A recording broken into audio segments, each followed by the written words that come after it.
ये बात तब की है जब लंका युद्ध समाप्त हो गया था और श्रीराम सुखपूर्वक अयोध्या पर राज्य कर रहे थे।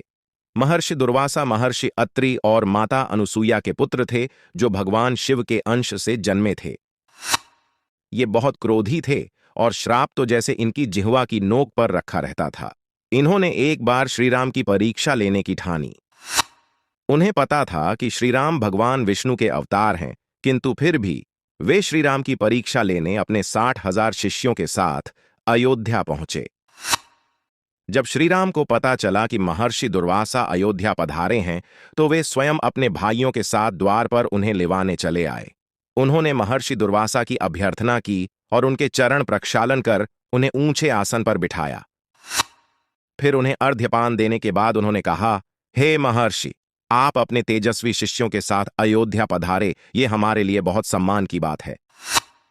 मुझे वनवास समय में अपनी पत्नी और भाई के साथ आपके माता पिता महर्षि अत्रि और माता अनुसूया के दर्शन करने का सौभाग्य प्राप्त हुआ था। आज आपके भी दर्शन प्राप्त कर मैं अपने आप को धन्य मान रहा हूं। कृपया कहें कि मेरे लिए क्या आज्ञा है। तब महर्षि दुर्वासा ने कहा, हे कौशल्यानंदन, मुझे भी तुम्हारे दर्शन कर बड़ा हर्ष हो रहा है। मैं पिछले 100 वर्षों से उपवास पर था और आज ही मेरा उपवास पूर्ण हुआ है। इसी कारण भोजन करने की इच्छा से मैं अपने शिष्यों सहित तुम्हारे द्वार पर आया हूं। तब श्रीराम ने प्रसन्नता से कहा, हे भगवन, मेरे लिए इससे प्रसन्नता की और क्या बात होगी कि आपको भोजन कराने के सौभाग्य मुझे प्राप्त होगा। तब महर्षि दुर्वासा ने आगे कहा, हे राम, किंतु मेरा संकल्प है कि तुम मुझे ऐसा भोजन कराओ जो जल, धेनु या अग्नि की सहायता से न पका हो। इसके अतिरिक्त भोजन करने से पूर्व मेरी शिव पूजा के लिए तुम मुझे ऐसे अद्भुत पुष्प मंगवा दो जैसे आज तक किसी ने ना देखे हों। इस सब के लिए मैं तुम्हें केवल 1 प्रहर का समय देता हूं। अगर ये तुमसे ना हो सके तो मुझे स्पष्ट कह दो ताकि मैं यहां से चला जाऊं।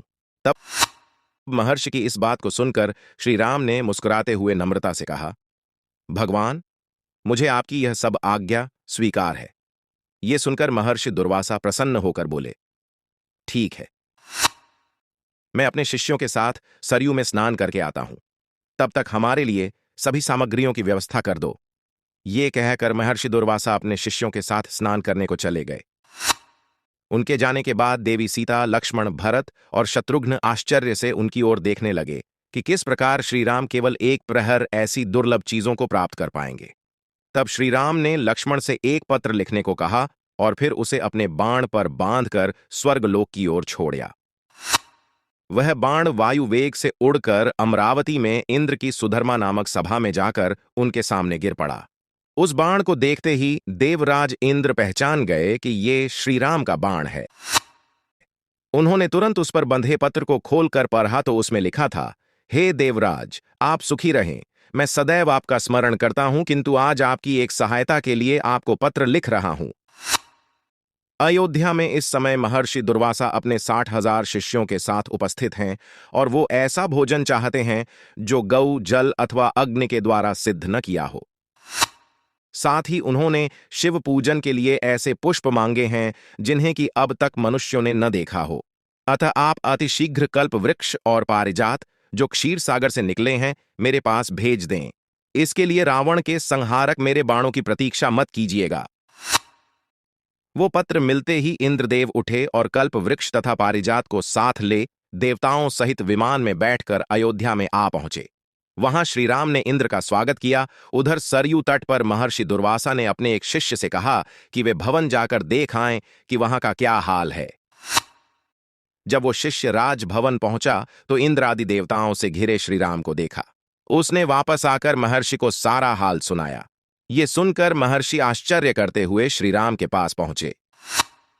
उन्हें आया देखकर श्रीराम ने देवताओं सहित उठकर उन्हें प्रणाम किया और फिर उन्होंने महर्षि को किसी के द्वारा ना देखे गए पारिजात के पुष्प शिव पूजा के लिए अर्पण किए। महर्षि दुर्वासा ने प्रसन्नतापूर्वक उन अद्भुत पुष्पों द्वारा श्रीराम और देवताओं सहित भगवान महाकाल की पूजा की। पूजा समाप्त होने के बाद श्रीराम ने देवी सीता को भोजन परोसने के लिए कहा। तब सीता ने कल्प वृक्ष के नीचे असंख्य पात्रों को रखवाकर प्रार्थना की, हे कपिल वृक्ष, आप सभी मनोकामनाओं को पूर्ण करने वाले हैं। कृपया महर्षि दुर्वासा और उनके सभी शिष्यों को संतुष्ट करें। देवी सीता के ऐसा कहते ही वो सारे पात्र कल्प वृक्ष द्वारा ऐसे व्यंजनों से भर गए जो अग्नि, दूध अथवा जल से नहीं बने थे। ये देखकर महर्षि दुर्वासा ने श्रीराम की भूरी भूरी प्रशंसा की और आकंठ भोजन कर वहां से प्रस्थान किया। यही कारण है कि श्रीराम मंदिर में पारिजात वृक्ष लगाया जा रहा है। ये बहुत शुभ संकेत है।